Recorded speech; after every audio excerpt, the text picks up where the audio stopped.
बुलंदशहर से आज की सबसे बड़ी खबर, पत्नी और बेटियों के चरित्र पर था शक के चलते हथौड़े से हमला कर पति ने दिया बड़ी घटना को अंजाम। बुलंदशहर, पति ने पत्नी और 3 बेटियों पर हथौड़े से किया हमला, पत्नी और 2 बेटियों की मौके पर मौत, तीसरी बेटी की हालत नाजुक, घटना को अंजाम दे आरोपी पति फरार।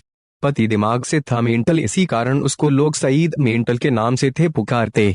तिहरे हत्याकांड से पुलिस महकमे में मचा हड़कंप, चौथी युवती की हालत भी बताई जा रही है बेहद नाजुक। पत्नी और बेटियों के चरित्र पर शक करता था आरोपी सईद। पुलिस ने शवों को पोस्टमार्टम के लिए भेजा, घायल युवती को नाजुक हालत में अस्पताल पहुंचाया गया। आरोपी की तलाश में जुटी पुलिस। शिकारपुर के बारह खंभा अंबेडकर नगर की घटना। बुलंदशहर से अरशद मलिक की रिपोर्ट। कोतवाली क्षेत्र में ट्रिपल मर्डर का एक मामला सर सामने आया है। इसमें अब किन कारणों से ये हत्या की गई और अभी तक गिरफ्तारी को लेकर कितने प्रयास किए जा रहे हैं?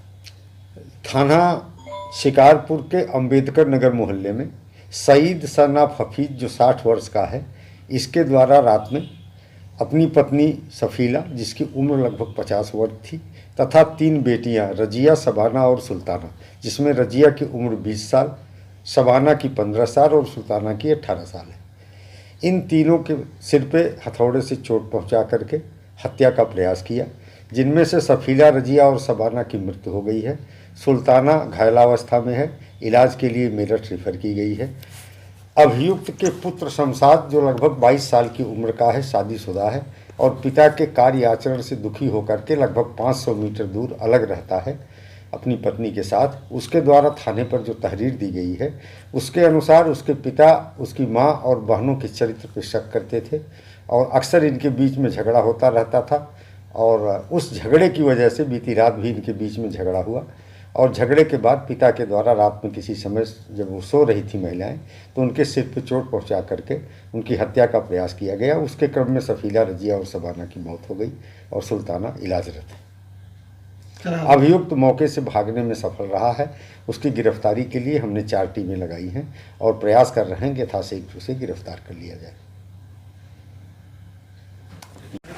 क्या नाम है आपका? मेरा नाम रफीक है सर। क्या घटना हुई है भैया? घटना ये हुई है, रात ये मतलब कल काम पे से आई थी ये इनका बाप जो मतलब कमा कर नहीं देता है और जब ये काम पे जाती है तो इन्हें लगाता है।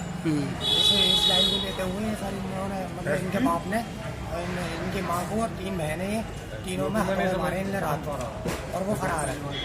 अच्छा, कितने लोगों की मौत हो गई है? ये 3 लोगों की मौत हो गई है, चौथी इसमें सांस चल रही है। अच्छा, तो आप क्या लगते हैं इनके भैया? मैं इनका चाचा लगता हूँ सर। मेरा इनके घर से 5 घर दूर है मेरा घर। अच्छा, क्या नाम है आपका? मेरा नाम रफीक है सर।